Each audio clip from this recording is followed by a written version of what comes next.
राधा माधवा कुंज बिहारी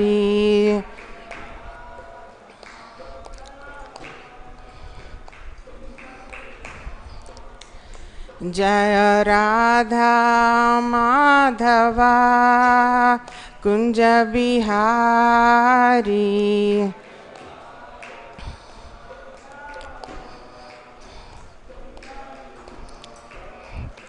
हरे कृष्णा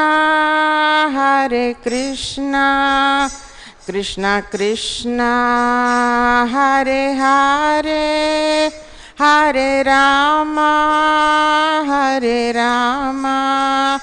राम राम हरे हरे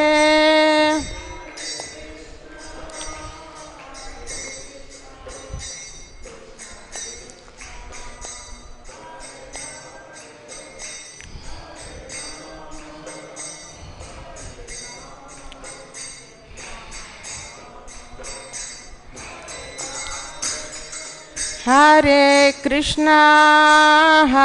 कृष्णा कृष्णा कृष्णा हरे हरे हरे राम राम राम हरे हरे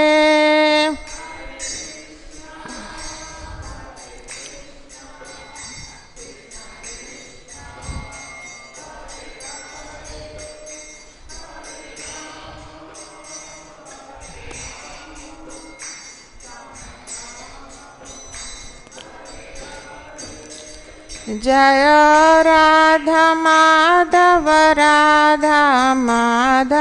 राधे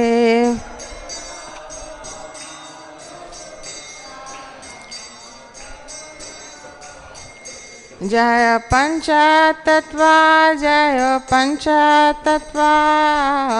पंचतत्वा जय पंचतत्वा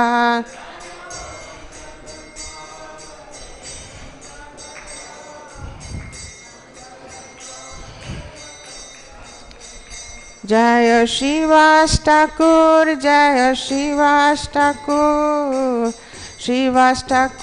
जय शिवाष्टकुर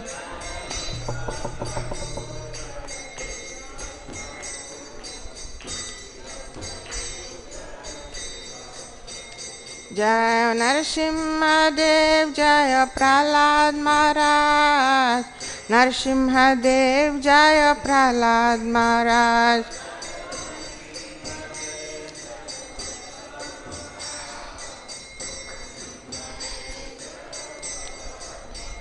जय जगन्नाथ जय बालदेवा जय सुभद्रा माई जय सुभद्रा माई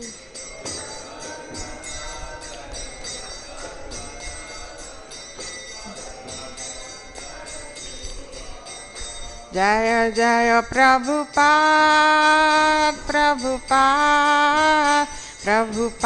जय जय Prabhupada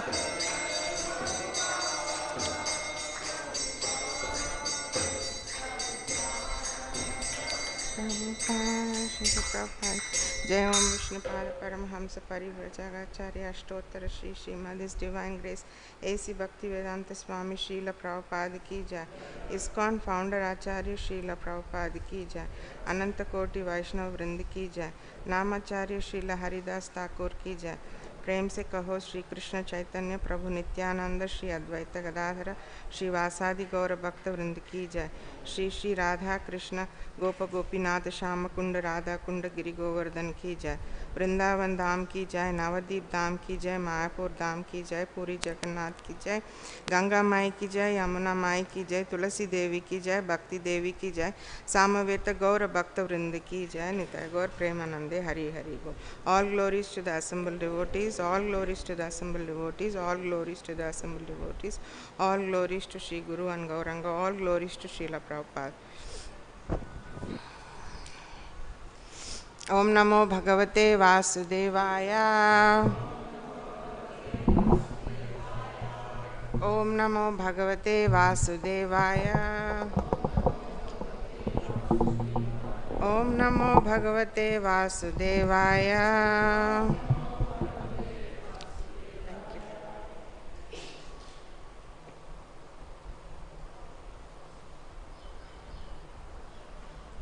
Today we are reading from Srimad Bhagavatam, Canto 1, Chapter 15, titled The Pandavas Retire Timely.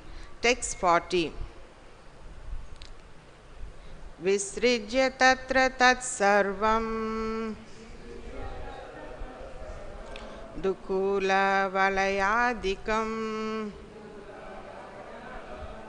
nirmamo nirahaṅkāraḥ sañchinnāśeṣa-bandhanaḥ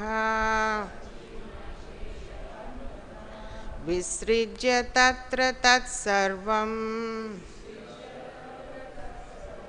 dukūla-valayādikam nirmamo nirahaṅkāraḥ sañchinnāśeṣa-bandhanaḥ visṛjya tatra tat sarvam dukūla-valayādikam nirmamo nirahaṅkāraḥ sañchinnāśeṣa-bandhanaḥ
visṛjya tatra tat sarvam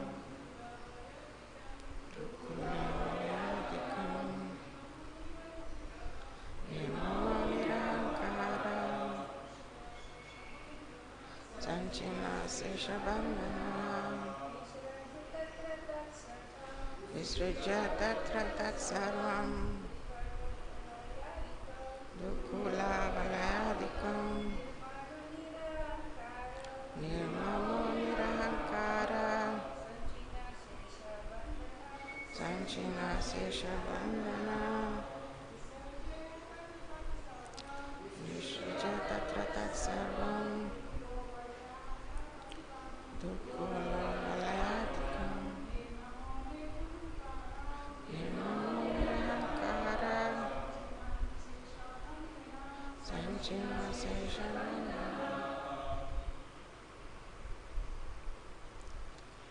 Visṛjya, relinquishing. Tatra, all those. Tat, that. Sarvam, everything. Dukūla, belt. Valaya-ādikam, and bangles. Nirmama, uninterested. Nirahaṅkāraḥ, unattached. Sañchinna, perfectly cut off. Aśeṣa-bandhanaḥ, unlimited attachment. Translation, kindly repeat. Mahārāja Yudhiṣṭhira at once relinquished all his garments, belt, and ornaments of the royal order and became completely disinterested and unattached to everything. Purport. To become purified of material contamination is the necessary qualification for becoming one of the associates of the Lord. No one can become an associate of the Lord or can go back to Godhead without such purification. Mahārāja Yudhiṣṭhira, therefore, to become spiritually pure, at once gave up his royal opulence, relinquishing his royal dress and garments. The kashaya or saffron lined cloth of a sannyasi indicates freedom from all attractive material garments, and thus he changed his dress accordingly. He became disinterested in his kingdom and family, and thus became free from all material contamination or material designation. People are generally attached to various kinds of designations. The designations of family, society, country, occupation, wealth, position, and many others. As long as one is attached to such designations, he is considered materially impure. The so-called leaders of men in the modern age are attached by national consciousness, but they do not know that such false consciousness is also another designation of the materially conditioned soul. One has to relinquish such designations before one can become eligible to go back to Godhead. Foolish people adore such men who die in national consciousness. But here is an example of Mahārāja Yudhiṣṭhira, a royal king who prepared himself to leave this world without such national consciousness. And yet he is remembered even today because he was a great pious king, almost on the same level with the personality of Godhead, Sri Rama. And because people of the world were dominated by such pious kings, they were happy in all respects. And it was quite possible for such great emperors to rule the world. Translation again. Mahārāja Yudhiṣṭhira at once relinquished all his garments, belt, and ornaments of the royal order and became completely disinterested and unattached to everything.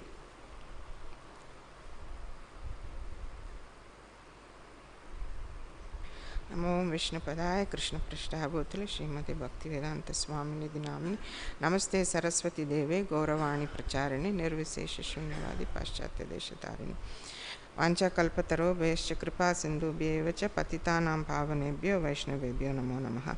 Sri Krishna Chaitanya Prabhu Nityananda Sri Advaita Gadadhara Sri Vasadi Gaura Bhaktavrinda. Hare Krishna, Krishna Krishna, Hare Hare, Hare Rama, Rama Rama, Hare Hare.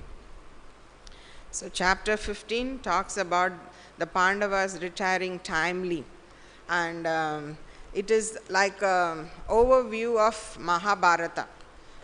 Arjuna in the first verse brings the news of Krishna's disappearance, and he continuously remembers. And very interestingly, many of the things that Arjuna is recollecting are the calamities the Pandavas faced. We had this problem, and we had that problem, and then we had that, and we had this another occasion, and Krishna saved us all. Krishna saved us in each and every step. And it is only because of Krishna that we were able to come out victorious in the battle of Kurukshetra. And even though he is the Supreme Lord, I treated him as if he is my equal or sometimes even subordinate. And he would very, very happily, with a smiling face, tolerate my nonsense. And I made him my chariot driver. even though he is God, I made him my chariot driver in the war. And when you are in the battlefield and somebody is driving your chariot, you don't have the concentration to guide your chariot driver by talking. So you use your foot. If you kick on the left shoulder, it means the chariot should turn to the left side. If you kick on the right shoulder, it means you have to turn right. Like that, they have some way of commanding the charioteer. So Krishna was Arjuna's chariot driver, and that's how Krishna was commanded by Arjuna, by kicking in the back, this side and that side, and each meant something. And Krishna was appropriately kicked at different occasions. And all of that, Krishna happily accepted, because Krishna considered Arjuna his friend. So Arjuna very fondly remembers Krishna and their dealings and the wonderful friendship they had. And then he narrates how the yadus are all destroyed now. One thorn is used to take another thorn. Like that, all the yadus are all gone now. Krishna is gone now. Queen Kunti is overhearing this conversation among the Pandavas. So she accordingly arranges to go back to Godhead. And Mahārāja Yudhiṣṭhira, understanding that Krishna's disappearance has brought in Kali Yuga. There were many signs that indicated that Kali Yuga has started. So he decided to retire timely, and then he gave up his position as the emperor of the world, and he established his grandson Parikshit to rule, and Krishna's grandson was established as the ruler of Mathura, and he took sannyas. And in this verse, Prabhupada is talking about being attached. And if we see, Yudhiṣṭhira Maharaj was not truly attached to being king. He was doing it as a matter of duty. So that kind of work which is done as a matter of duty is called prescribed duty. We do not do it because we are attached to doing it. We are doing it because prescribed means somebody who is an expert tells you, like you go to the doctor, he gives you a prescription. And he is the one who is qualified to give you the prescription because he knows exactly how to treat you. So prescribed duties are not duties that are whimsically created by our mind and our position, like by our thoughts. Prescribed duties are prescribed by one who is expert, and that person is Krishna. So prescribed duties are given to us by Krishna himself through the Vedas, and they are meant for people in different modes. So there is the Brahmana, he is in mode of goodness, so he has his set of duties that he has to perform. He teaches others, he studies scriptures, he performs yajnas, he worships, he helps others to do the same. So he accepts charity, gives charity. Some qualities are there for Brahmanas, and that quality entails them to perform some set of work comfortably without feeling like, oh, I don't really want to do it. They're comfortable doing it because that's their set of prescribed duties. And similarly, Kshatriyas are in mode of passion. They have some set of, they protect, they fight for the right, and they establish dharma, like that. They all have, each one has a prescribed set of duties. And in yesterday's class, we saw Srila Prabhupada was saying, irrespective of one's occupational division, one should follow the four orders of life: brahmachari, grahastha, vanaprastha, sannyasi. So Yudhiṣṭhira Maharaj was a Kshatriya by occupational division, but he still had to go through the brahmachari training. He was the grahastha, and when the time was correct, he has to leave all those duties, and he has to go forward and accept, and he accepts sannyas. He takes in kashaya or saffron cloth that is meant for sannyasis. He renounced also. So prescribed duty is obligatory, duties that are compulsory, and one of the prescribed duty is at the right time we give up those prescribed duties also. It may be little bewildering, but that is how it is. You till a certain point you have to do this, and at certain point you have to stop doing all of that, and that's called and that is also part of prescribed duty. So Yudhiṣṭhira Maharaj is following externally, outwardly he is following that. In Bhagavad Gita 247, Srila Prabhupada, the famous verse, karmaṇeva-adhikārasya nāmpaleshu katachana. It's very famous. You have the right to perform your prescribed duty, but not entitled to the fruits of the action. Never can you consider yourself the cause of the results of your activities, and never become detached to not doing your duty. So in that purport, Srila Prabhupada explains that there is 3 types of work. One is prescribed duty, one is capricious work, and one is inaction. And in the purport itself, Prabhupada describes prescribed duty as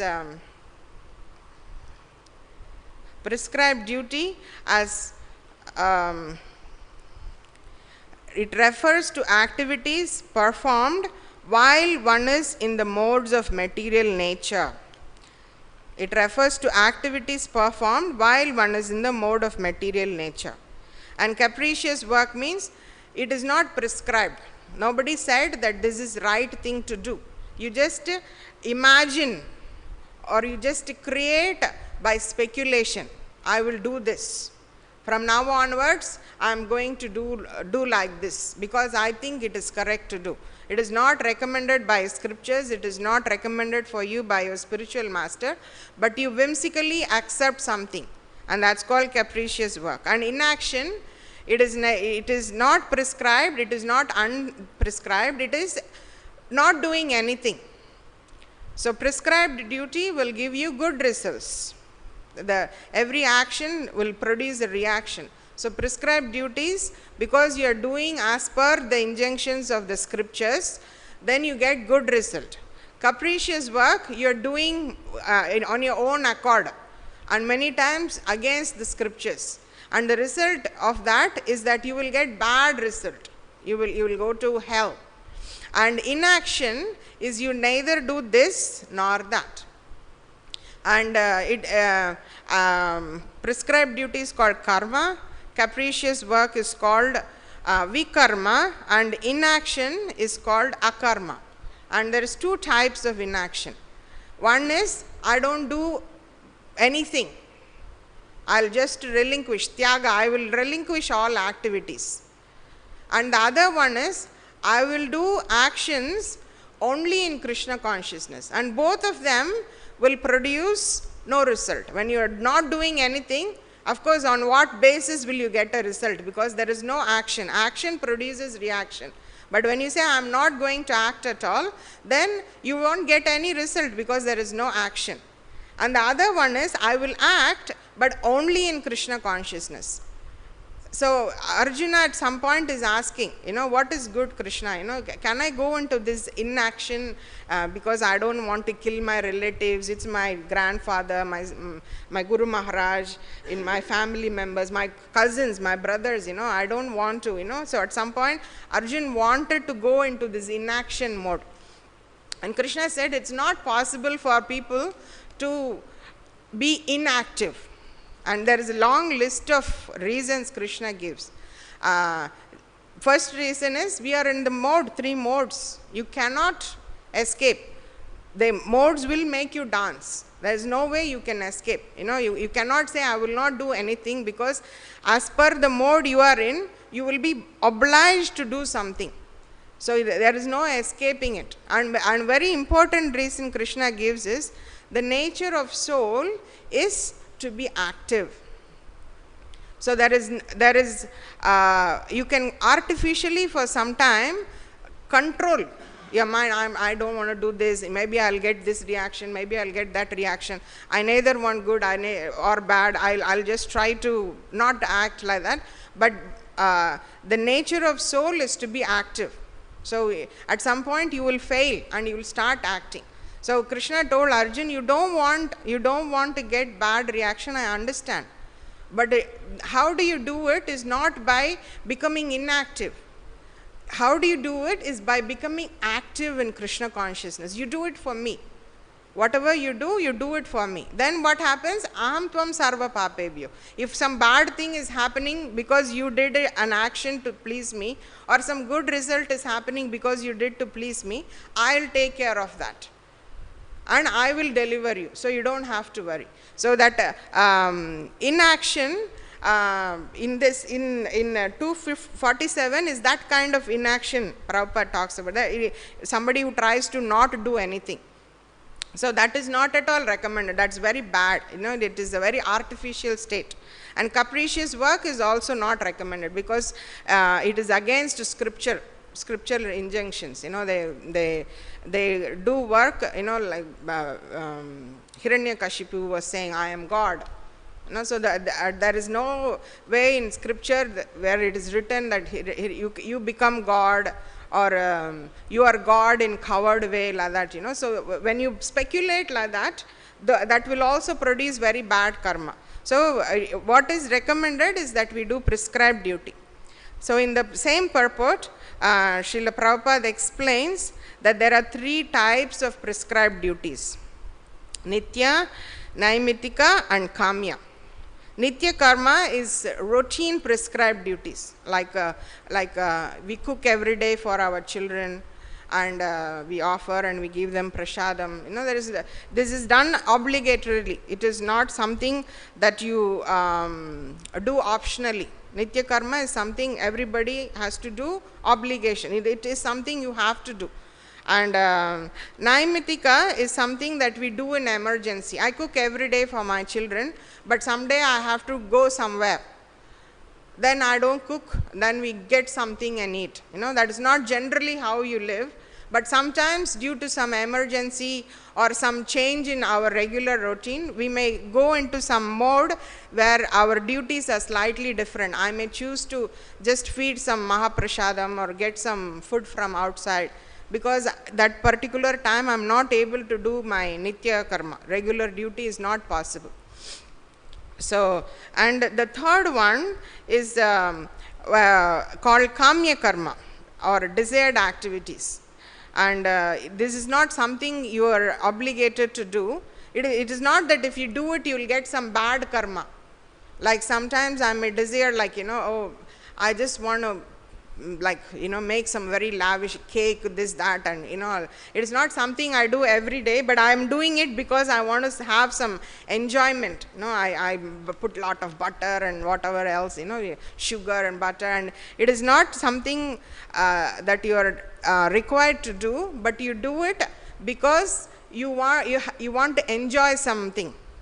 So you do some action. It is not, of course, against scriptures. It is not against scriptures, but it is something that you do for yourself, for your own gratification. So it's not very much recommended.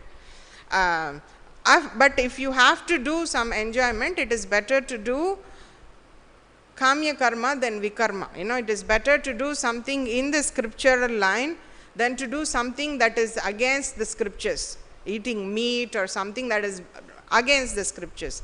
But at least you can do something that is allowed in the scriptures. You cook something and you offer, and your mood is to enjoy, but so that's called Kamya karma, but it is still inside the boundaries of prescribed duties. But whatever it may be, it is Nitya karma, or it is Naimitika karma, or it's Kamya karma, whatever type of prescribed duty you may be doing, it is all very bounding. It gives you some kind of entanglement. There is the story of a devotee who got an instruction from his spiritual master. So the spiritual master told him to study Srimad Bhagavatam. So he started studying Bhagavad Gita. So he started studying every day, and he will just in the night rest, and whole day he was studying. Then one day he heard sound of a mouse. Then he said, oh my God, if there is a mouse, it's going to eat up my Bhagavad Gita. I may not be able to read then. So then he brought a cat. And then when he saw that the cat was there, and because of that the mouse is not coming, he felt very obliged towards the cat.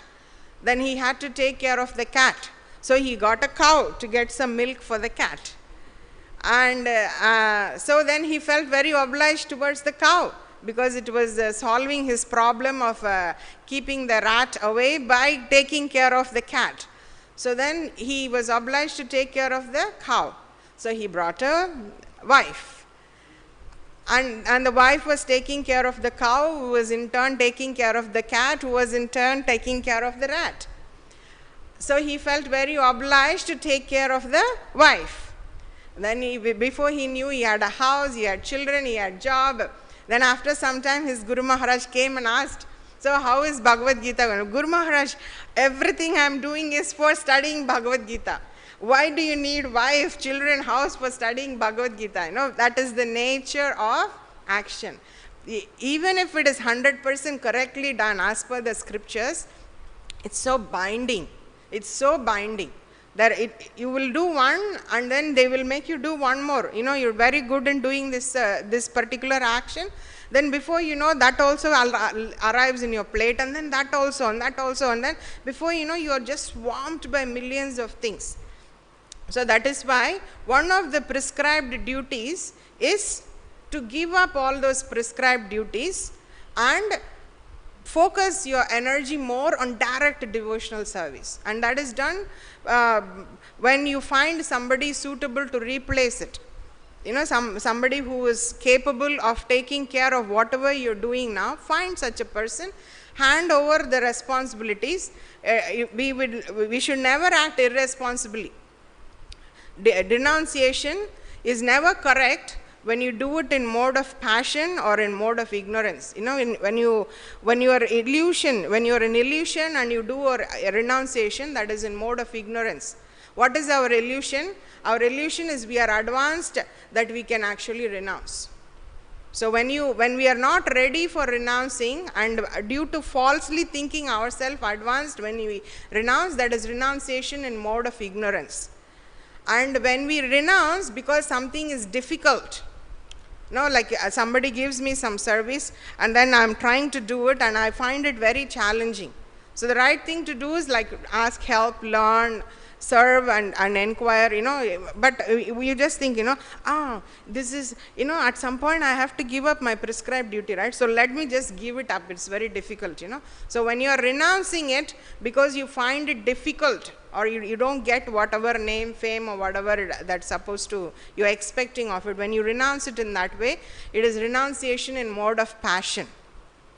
So we should not renounce in that way. We should not give up our prescribed duties because we are illusioned or we find it difficult. We should give it up because it's the right time to give, and we found the right person. Many times we see this happen among devotees. You know, there is a young child, young wife, and then you see husband becoming renounced. You know, and what happens to such renunciation? Will he continue remaining renounced for a long time? Not at all. We will see that he will come back. There will be another wife and another bunch of kids. Because that was not done in a proper way, it will, by the power of the three modes, he will come back and he'll be just driven back to do the same actions. You know, it will not work. So the renunciation should be done, but in the correct time, in the correct place, after you give up your responsibilities and make sure that whatever you're doing. Yudhiṣṭhira Maharaj, Srila Prabhupada says in this verse, he was almost on the same level with the personality of Godhead, Sri Ram. So his duties were so perfectly done. You know, so there was no need for him to actually give up any of that. But because it is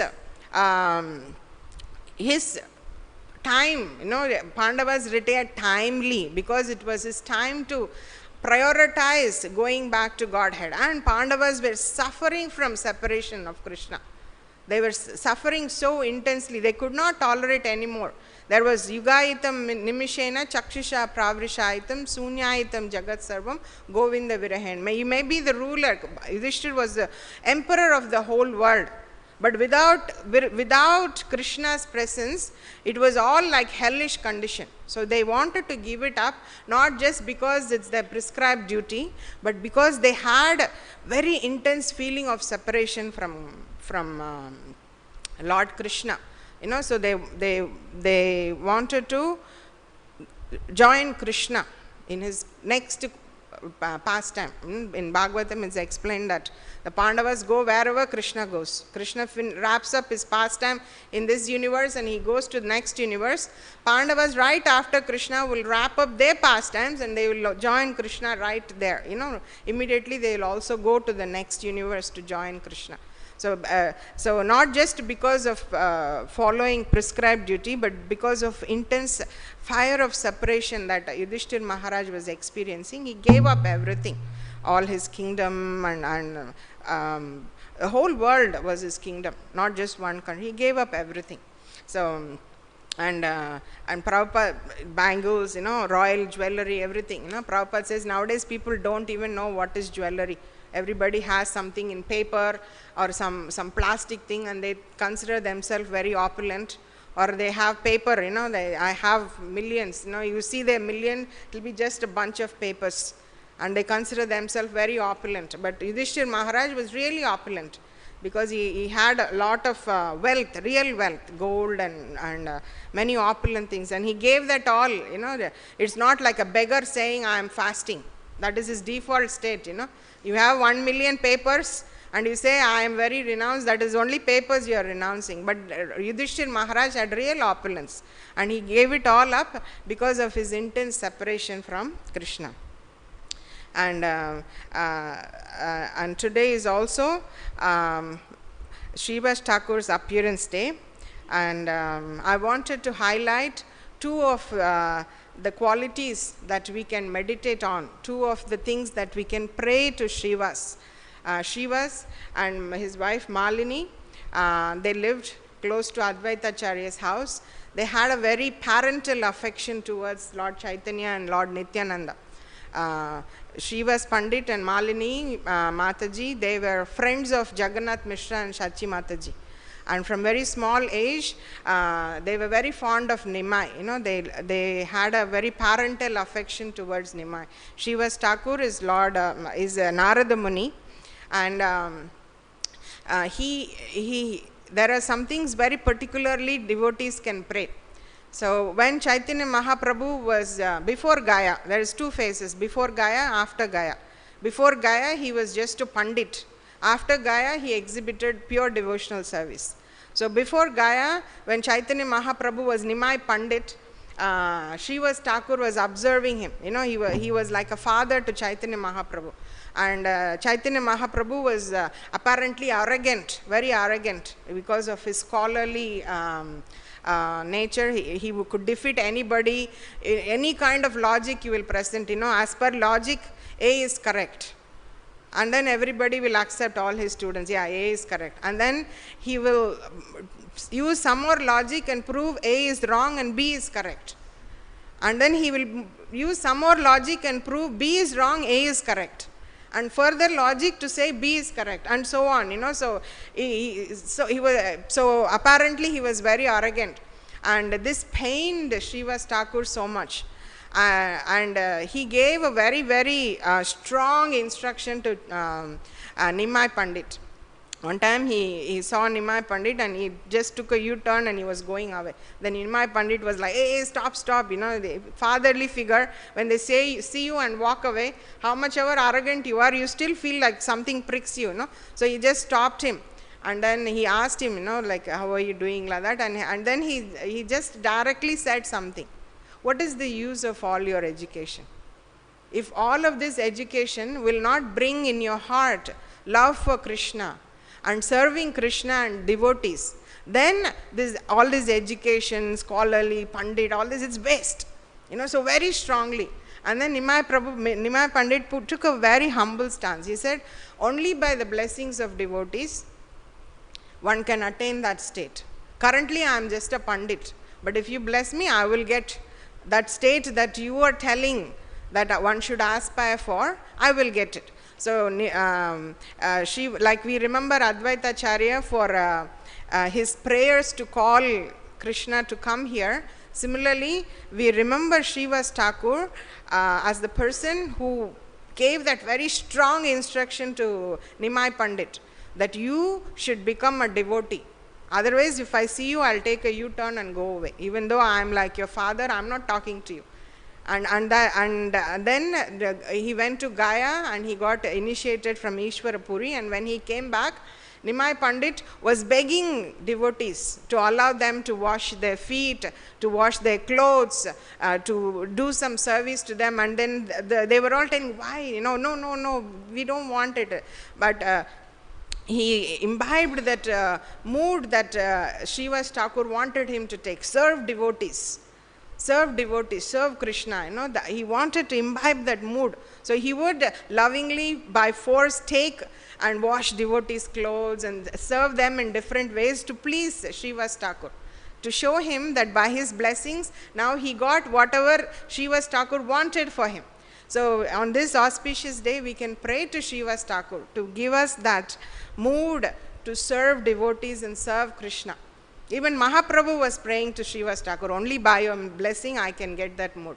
So it is this day where we can also pray for that.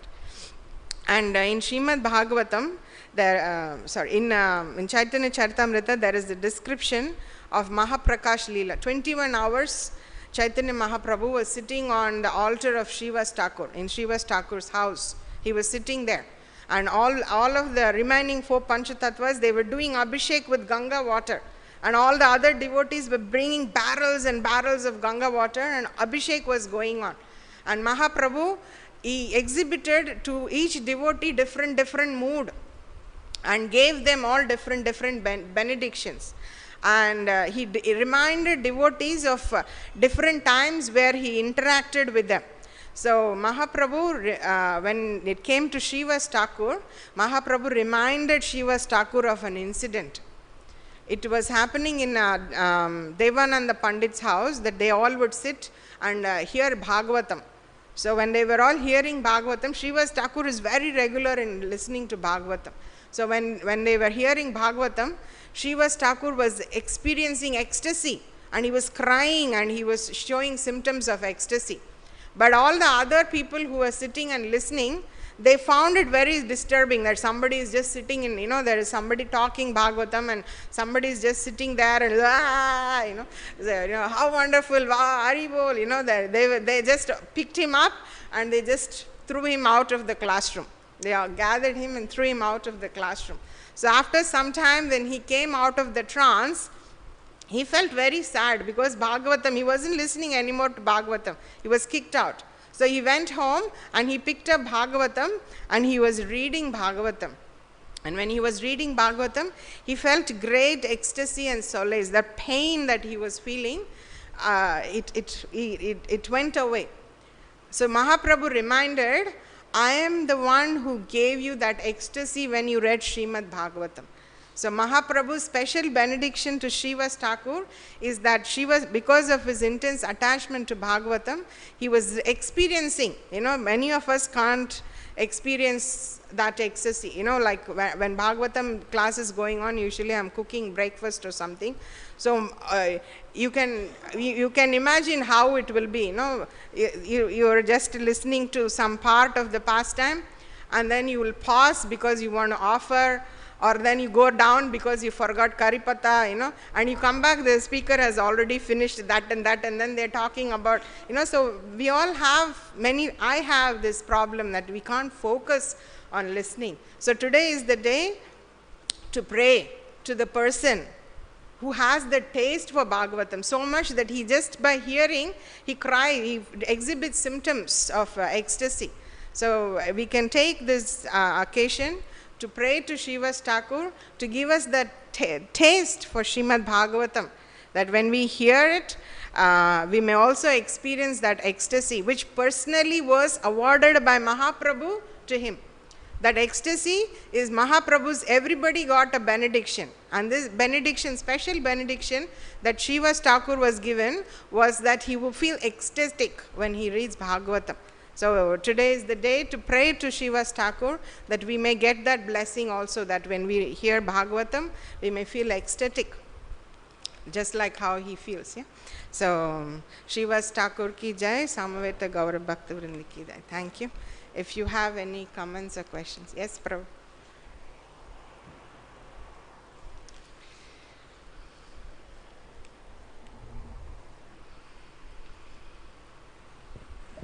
Hare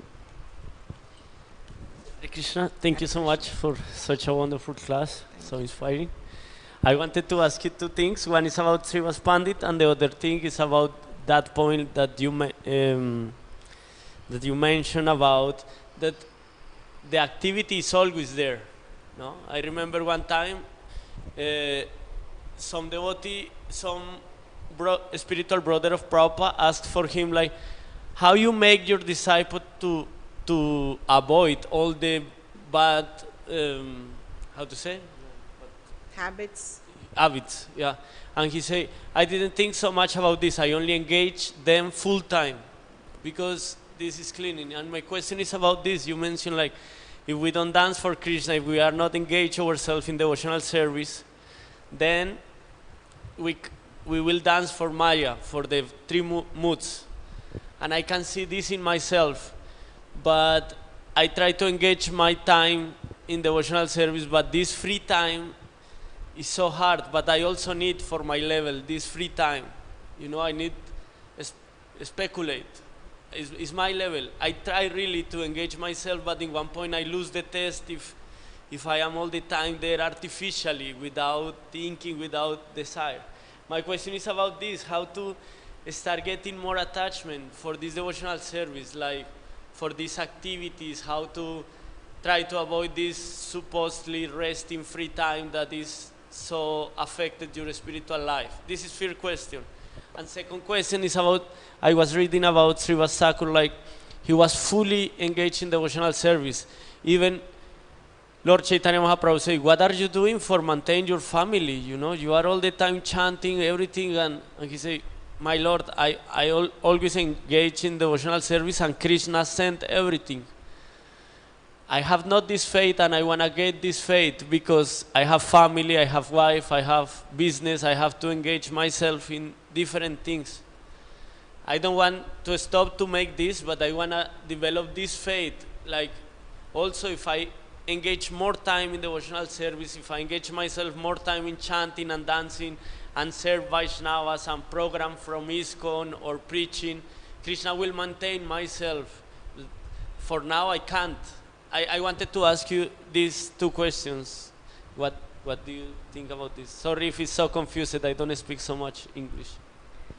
So the first question is about how in our free time, Maya is attacking. So how to have a restful time, free time, without like becoming attached to some mundane activity. And you're not the only one. All of us, you know, I can talk for myself. I'm sure many of us will also raise their hand, because we all go through that, you know. We all try to, but what is wonderful is that you're conscious of it and you think it is wrong, and that is already the first step. That's already the first step in stopping something nonsensical from happening.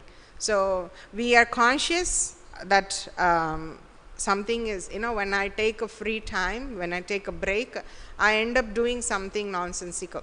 You know, so we becoming conscious, first step. We understanding and accepting that it is not good for me, that is another big step. It's a big step. So what is that we can do? Always the basic line is we should pray. You know, that is the basic, you know, like every building has foundation.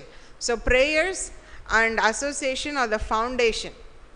And then the buildings may look different, you know, different buildings look differently. But the foundation is we should pray to Krishna, I am struggling with this, please help me.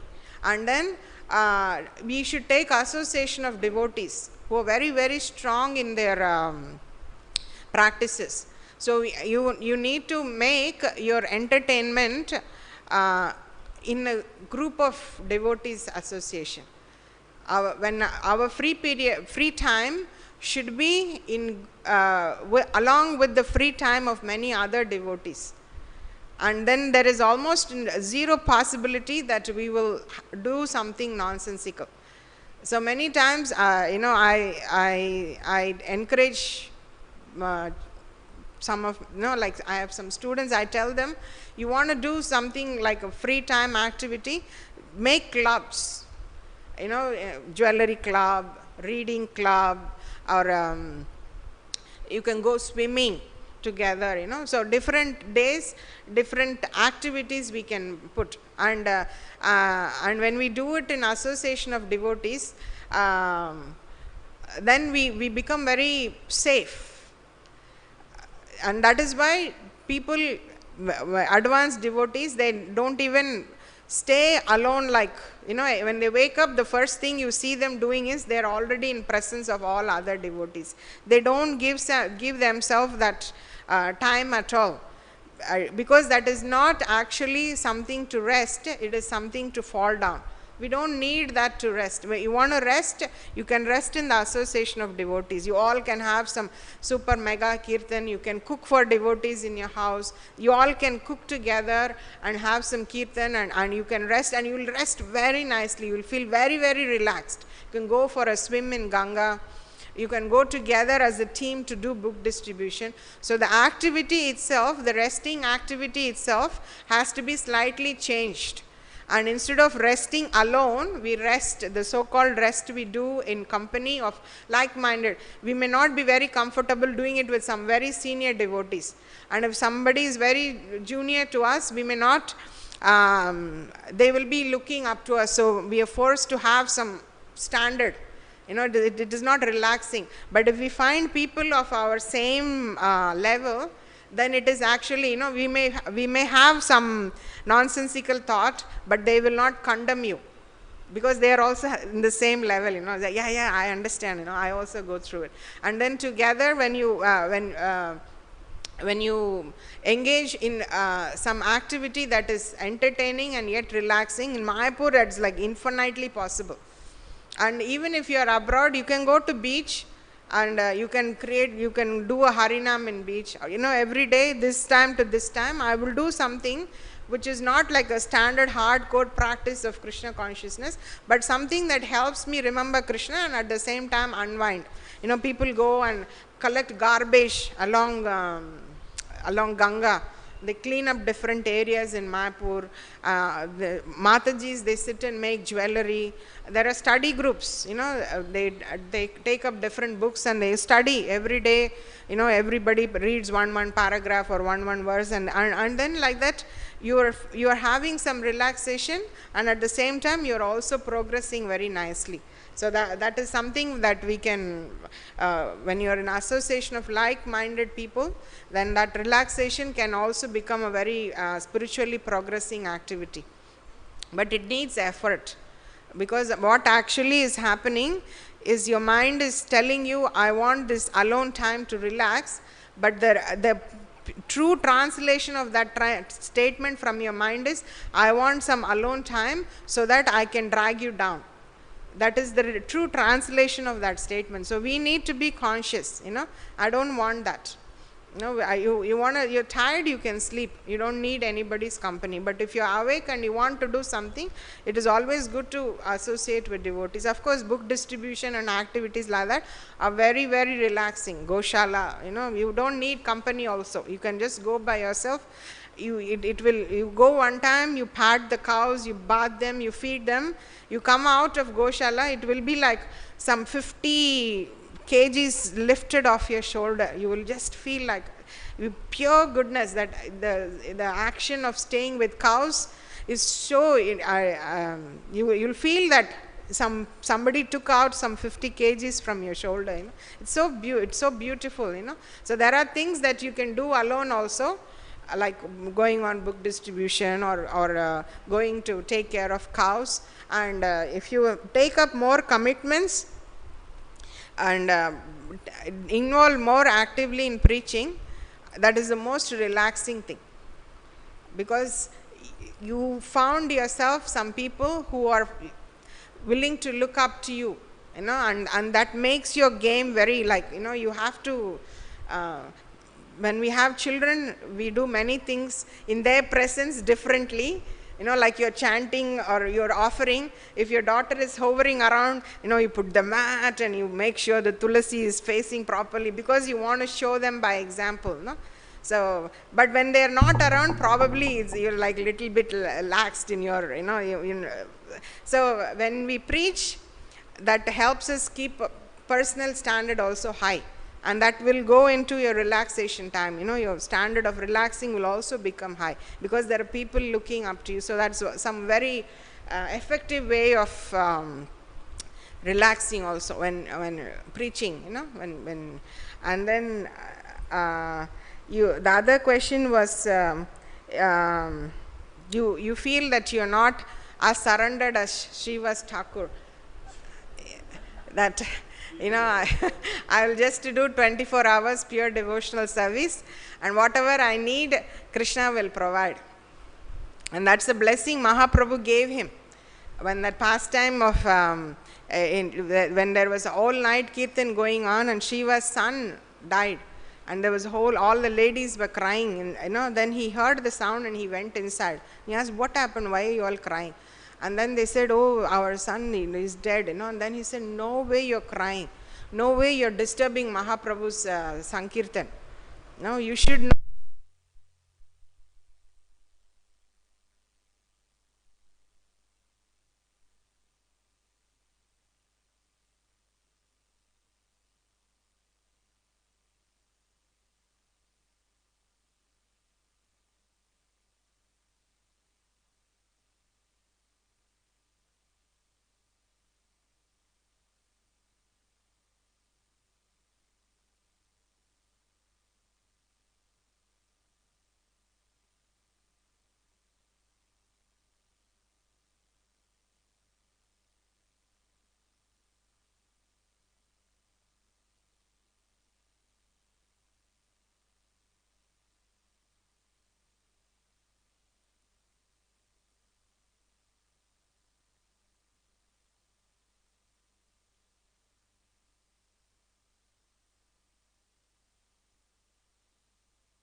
Step, and then we can aim for that step, and then that step, and then that step.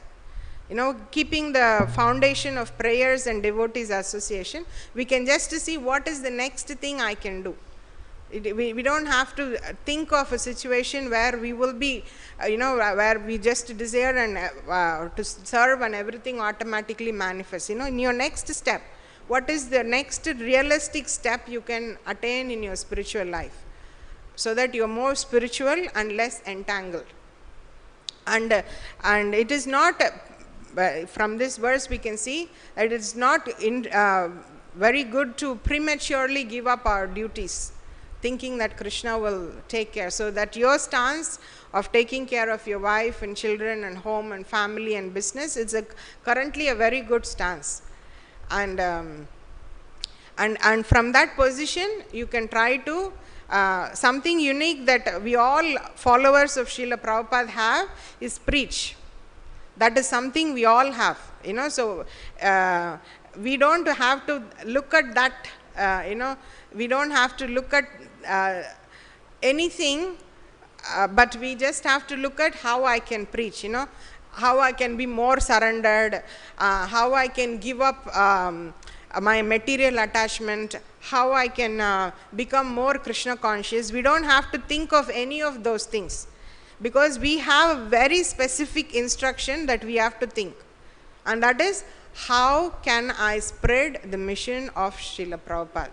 And when you think of what steps you have to do, before you know, you will see that all the other steps are automatically getting fulfilled. Automatically detachment is coming. Automatically all the other duties are getting fulfilled. So we are very lucky because we have that shelter of Prabhupada. So our progress in Krishna consciousness comes by one simple mantra: how can I preach Srila Prabhupada? Which is, how can I preach? And then everything else will come. In the right time, timely, you will also be able to retire. Timely, you will also be able to progress. And all of that will happen by Krishna's arrangement. But our focus should be, how can I serve Prabhupada? So that is how I take it, Prabhupada. I hope it's okay.